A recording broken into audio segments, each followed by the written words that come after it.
James, in practical terms, what does it mean for the people of Scotland moving from stage 2 to stage 3? Yeah, it means quite a lot. There was quite a lot in there, Adam, that shift from 2 to 3.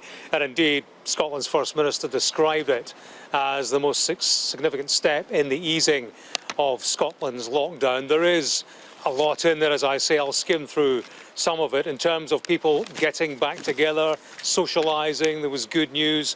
15 people from 5 different households can now get together outdoors at a distance of 2 metres, and in terms of indoors, 8 people from 3 different households can socialise within the same building, and that can include overnight stays. But Nicola Sturgeon stressed that there is a much bigger risk indoors than there is outdoors, so she reiterated that warning for people to take precautions, wash hands, keep 2 metres distance, and so on. From tomorrow, face masks or face coverings are mandatory on public transport, in shops and in enclosed spaces. She said, make a face covering as automatic as putting on a seat belt in a car. From the 15th of July, good news for the retail sector and hospitality.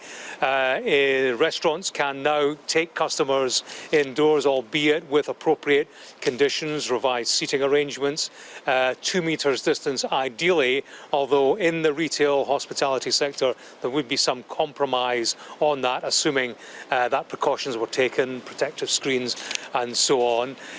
She said that Scotland was in a position to bring forward a couple of measures that had been some distance into the future. That relates to places of worship. People can now return to communal prayer, albeit at a distance inside of 2 metres. There will still be restrictions, though, on singing and chanting. She also said that when it comes to funerals, weddings and civil partnerships, there would be an easing of restriction on numbers who could attend those, only at the services, not at the wake or at the after parties. So generally a substantial easing of restrictions. As I say, she called it the most significant easing so far, but there was a reminder in there that the virus could come back. That was a real risk, and there was a real priority to contain it, particularly with a view to any return of COVID-19 over the winter months. And there were some encouraging figures in terms of the prevalence of the virus north of the border. Adam, you mentioned only 3 people in intensive care. She made the point that it was only recently, Nicola Sturgeon made the point that it was recently that 20 people, there was an average of 20 cases a day in Scotland. That has now reduced to 7. 3 weeks ago, she said, 2,900 people were infected in Scotland. Yesterday, that figure was 1,000.